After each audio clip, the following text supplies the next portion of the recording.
in track 1, transform IT support using ITIL 4 as your guide. And I'd like to remind everyone that all attendees have been muted and the discussion will be recorded. And I'd now like to turn the mic over to JP Peters, Associate Director, Support Services, UCF IT, University of Central Florida. JP? Hello and good morning, afternoon, evening. Can everyone hear me okay? Let's start there. Yes. Cool, thank you very much. So I have been given the pleasure of being the last session of the day, so hopefully everyone's brains aren't too worked out and can sink a little bit more knowledge in here. This is only a 20-minute presentation, so I tried to keep the slide deck fairly short. It looks like I might have to de-share one presentation so I can share. There we go, cool. I'll go ahead and share my screen. All right, let me know if you can see my presentation. Good to go. Excellent, thank you. All right, so I was asked, I think actually I had a colleague recommend to Mitch to reach out to me to talk a little bit about ITSM topics. And one of the things that I'm a little bit passionate about, and a few others on our team are, is around looking towards ITIL 4. So for those that were actually listening into Jen's talk about Agile, it's kind of cool that with ITIL 4, if you don't already know, a lot of some of the more popular frameworks and ways of working were kind of baked into ITIL 4. And so one of the things is around principles, and Agile is one of those things as well. So there's some really, if you haven't had a chance to look at ITIL 4 versus ITIL 3, it's definitely not the same beast. It's very much about, co-creating value with customers. It's very much about, iterative, ongoing Agile change to your services. And it really starts with something that I wanted to go ahead and give an overview with about principles, and then talk about a few examples. So, but before I do that, there's me. So my name is JP Peters. I'm the Associate Director for IT Services at the University of Central Florida. What that means is I oversee our desktop support function and also our endpoint engineering team, as well as participate in our campus IT community and kind of help lead our efforts of kind of bringing together our campus IT, which is kind of like our distributed IT, and our central IT. I used to work for distributed IT. Now I'm part of central IT. So that bridge was kind of something that I really feel passionate about, is kind of getting campus collaboration around how we deliver our IT services. And if you want to read a little bit more about me, there's my LinkedIn profile there. So basically, we just want to start out with, again, a high-level overview of the guiding principles. You may or may not be aware of them, but I think it's good to serve as a foundation. I won't take too long. I'll try to get right into the meat, which is some of the cool things that we've been able to do by kind of leveraging those principles.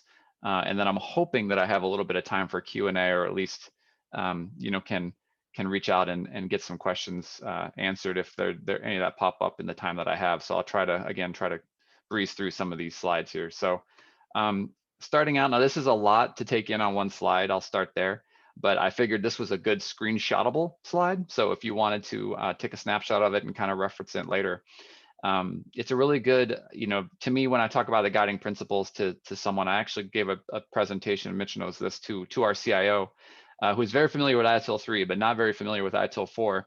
And this is the slide that we were stuck on for the entire presentation. So I had like a slide deck of like 15 slides, and this is the one we sat on because it's just really fundamentally changes, I think, how folks see ITIL. And so you can see some of these things are kind of, referenced in other ways of working, but some of these things I've been waiting to see this because it's really the way that I feel like I work and my teams work, and it feels like it's the way that we've kind of been able to progress in some of the things we've done. Being such a large institution at the University of Central Florida, I think we're at over 70,000 students now, and so trying to figure out ways like starting where you are, because there's probably a lot of things you're doing really well. Don't reinvent the wheel. Go for what you have and build on top of that. Feedback is huge, and we'll get into an example. The ones that are in yellow are actually examples that I have that we'll talk about later. But progressing iteratively with feedback, that's kind of an agile mindset, right? And getting the feedback from the stakeholders, so you're co-creating that value. Again, focusing on value. What are the outcomes that our faculty, and students trying to achieve? What are, obviously it could be any of these things. This is from Axelos, so it talks a little bit more about financial regulatory, but in higher education, it's about the outcomes of teaching, research, service. How can we as IT professionals focus on that value and deliver services that gain value for those folks. Collaborating, I mean, that's huge for us, especially being a distributed institution, how we bring all that together. But I'm sure at your institution, the more you have those networks, EDUCAUSE obviously is a great network for that.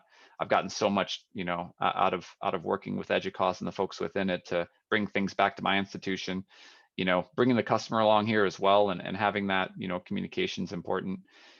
Keeping it simple, that's actually, I think I saw keep it simple, silly. There's other terms that are on the end of that are a little bit more vulgar, but keeping it simple and practical, right? And you still want to keep, which kind of bleeds into the next one of thinking holistically. You still want to see how the whole system works, but if there's ways to look at all the objectives and then say, okay, if we make this simple change here, this is going to mean all the difference in the world, right? That low-hanging fruit. Sometimes, especially when you're starting, getting that low-hanging fruit really brings a lot of value, brings a lot of productivity. You start building better relationships because now you're showing results.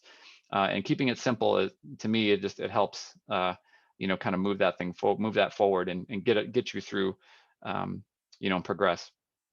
And then in terms of optimizing and automating, that's obviously anything you can do to reduce waste, right? That's a lean concept. Automate, what can you do to, take things that are manually repetitive and automate them?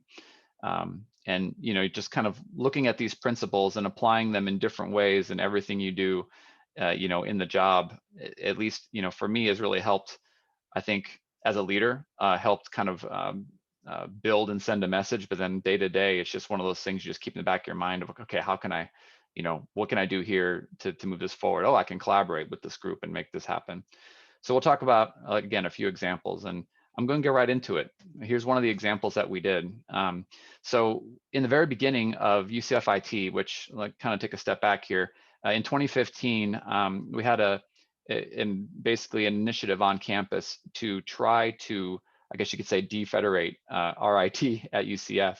And so one of the things that we looked at is some of the more kind of core commodity services that are being provided. Now, we already have network fairly well centralized. Our business applications fairly well centralized, but IT support was not. It was very distributed across all the campuses, and I would imagine that's probably a model that persists in higher ed just because of the specialized or perceived specialized nature of how we provide support through all the different colleges and divisions that we are responsible for. But we basically, I was charged with the idea of bringing together, creating what we call the UCF IT Support Center, and focusing on how we can have a desktop support function that is streamlined across campus, across all the units that are, the academic areas and units that we support. And so one of the first things that we did was bring together basically all of those units, those 26 areas, whether they were in our central UCF IT or not, to the table to talk about, okay, this is what we're going to do. We're going to build this design package for endpoint support. We're going to try to take all the best of the best that you're providing your customers, your clients, your students, faculty, and staff, and creating kind of one, I guess agile, we'll go agile here, manifesto, right, for how we deliver those services, from some of the high level components, like what can we do centrally that will bring value and not restrict too many folks. And that was the objectives. We want to be able to align the computing services, but also provide the flexible guidelines based on client requirements. So we know that a researcher is a different persona than, say, a staff member in our student development enrollment services area, than is an instructor, than is the dean, right? So kind of thinking about those different folks and saying, okay, how can we be flexible but streamlined?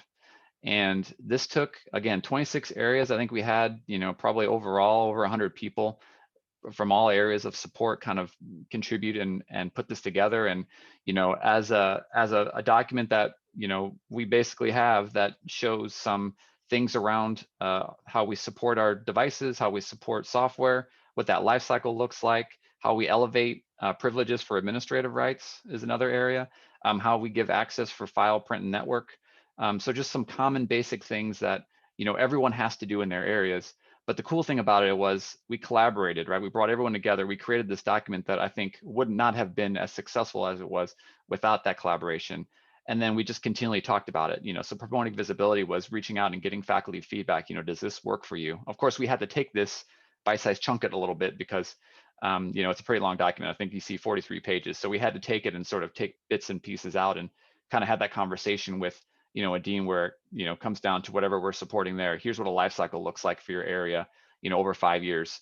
And just kind of have those conversations. But without that collaboration, I don't think we would have had the buy-in and had the completeness that this document kind of provided. And what this document also serves now moving forward is our ability to roll out some of the initiatives. We have this thing called the Streamline Client Experience program, which is basically a bunch of projects to, at the end of the day, no matter if you have a Mac, a Linux box, a Windows device, kind of a similar streamlined experience where you have access to everything you need based on the persona you are. And so we've been kind of working on that for a while. And it's something that this document kind of helps serve. And again, the collaboration helped there. And then in terms of optimize and automate, so this is another one that just actually kind of happened recently. And the funny thing about these, and I'm sure you can probably think of examples at your institution where you've done this. This is really just kind of putting a label on it. But basically, this use case came from we moved a group of individuals that had an on-campus lab. This is one of those remote learning success stories, right? On campus, they were using ArcGIS in a high-performance area. We basically had to, because we went fully remote last March, to take these courses that were being taught in ArcGIS. And if anyone knows about ArcGIS, it's a very high performance, very CPU intensive, GPU intensive software. And it's actually used cross-functionally throughout many different areas on campus. Colleges and divisions have like a GIS type of component to their programs. And so we had to figure out how to make a campus-wide service that delivered ArcGIS Pro and ArcGIS Desktop to the campus. And so we did that successfully. And I have another presentation for another day that we can talk about how successful that was and some of the lessons learned from that. But one of the things that we gained from that is feedback from the customer. Basically told us, the instructors were saying, hey, look, this is for me to gain access for these students to this environment, especially if I'm using ArcGIS Pro, I have to put in an email to one group so that they can give me access to ArcGIS Online. And then I have to put in your UCF Apps request, which is our virtual lab platform. We have to put in that request to get access to the cloud environment. And then students are adding and dropping and various times of the year. And how do we get them in? And I don't know if they have access to one thing. And what about the module that they need for ArcGIS Online that is specific to my program? And it just got really confusing. And we got that feedback because we have a governance meeting with them every year. And so we had that feedback. And basically the outcome of that feedback was to create a request in our ITSM platform, which I think I'm allowed to say. So we use ServiceNow at UCF. And we basically built this UCF apps request. And within that request, there's this option that's I would like to onboard my class into the ArcGIS cloud environment. And basically, simply what it does is it basically sends 2 tasks out. One task to the team that oversees our virtual lab, our UCF apps environment, and then one for the ArcGIS Online folks to give them access to what they need. And it's 2 different teams that have 2 different service owners, but they're completing the request. And essentially, if you know how ServiceNow works, once you complete both tasks, then the request completes. But it's one-stop shop for the individual, the faculty member, the instructor that's trying to get their students access. And all they have to do is basically just let us know. If it's just baseline access, they can just drop their user IDs in there and we just add them. If it's more specific, they can do that, but there's flexibility in that form, basically just to tell us what they need. And then we help from there. And so that little tweak, which probably took about, I don't know, probably 2 hours total to get in place, that automation is going to save a lot of headaches for our instructors next semester. And then finally, like I told you, it's kind of short, so I hope we got like 10 minutes for, if I can fly through this, maybe 5 to 10 minutes for questions.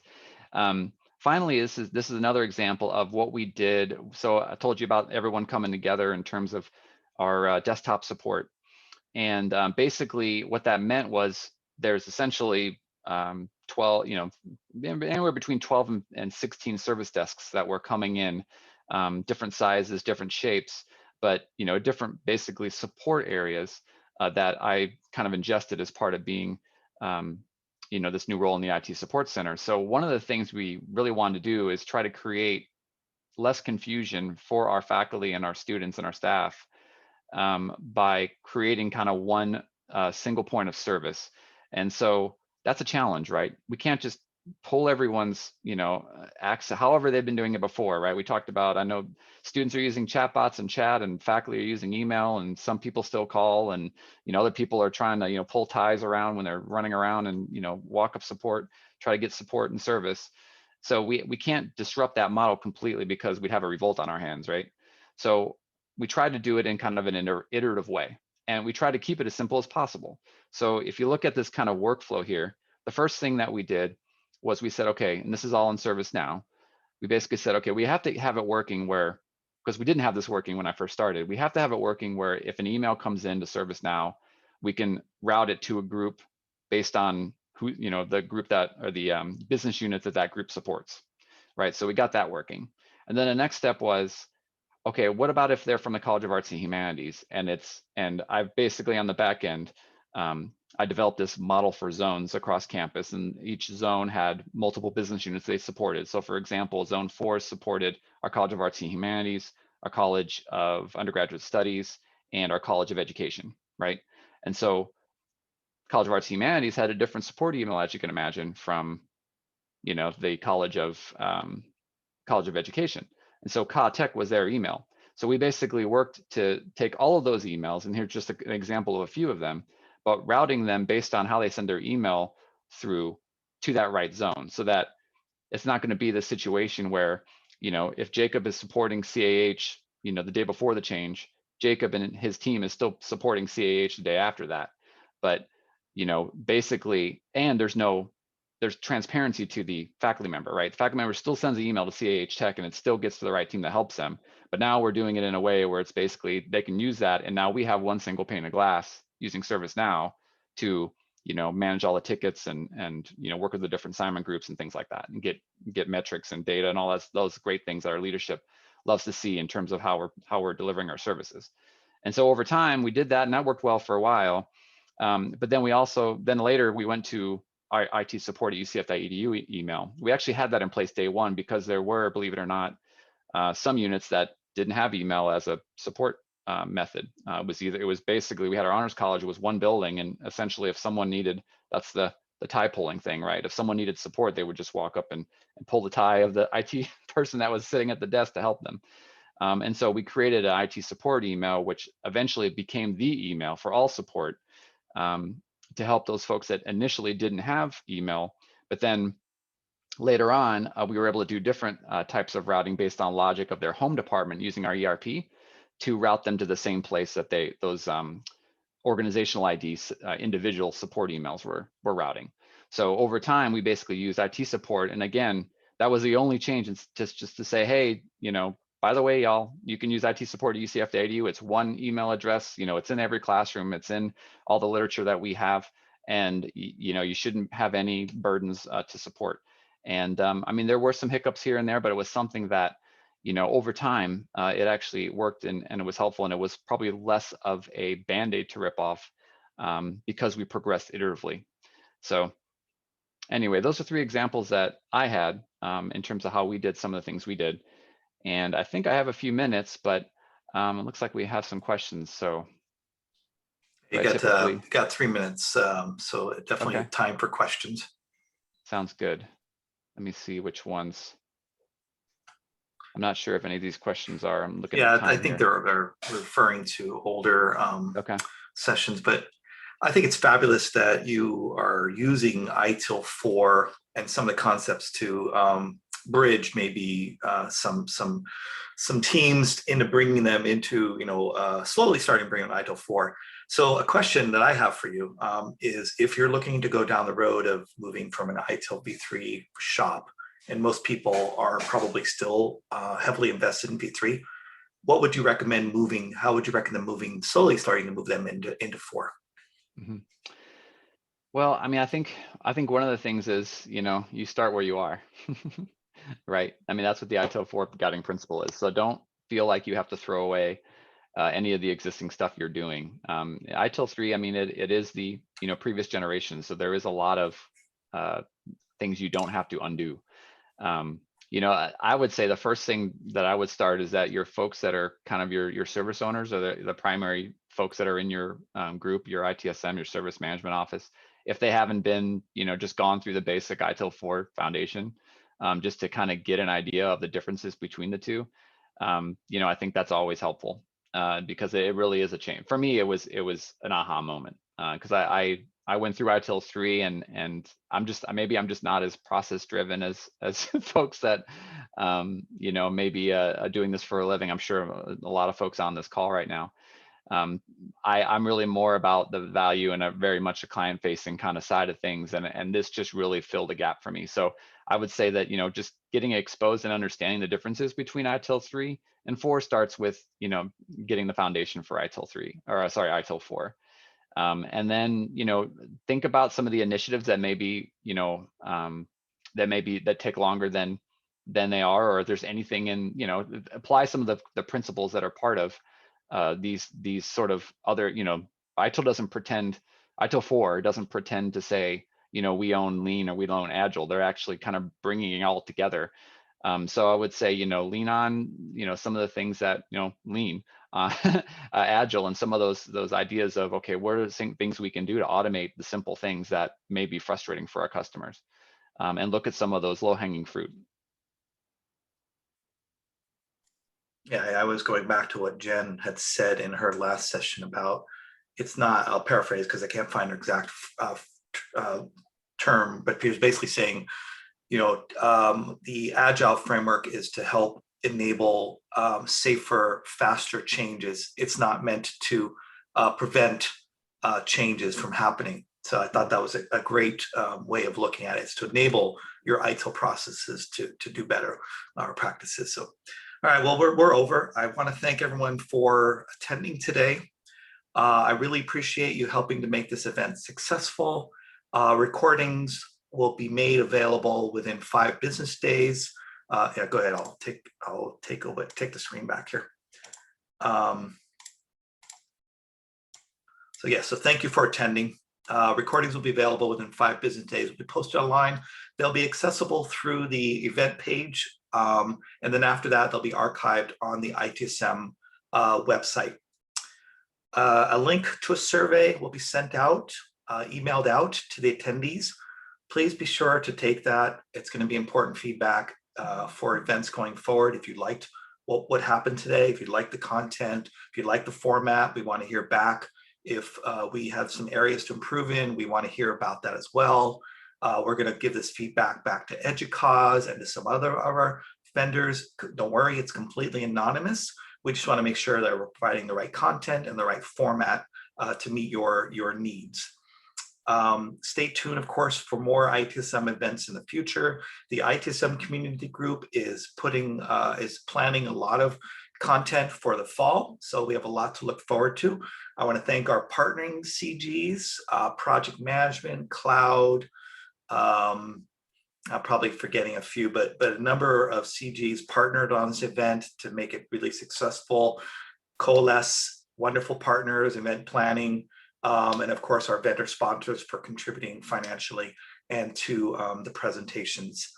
A note, we're opening up the virtual cafe. Some of the speakers have said that they're available. So after we end this call or end this session, I will let you, I will hand it off so you can go and go to the virtual cafe. Thank you for attending today's event and have a wonderful rest of the day. Bye, everyone.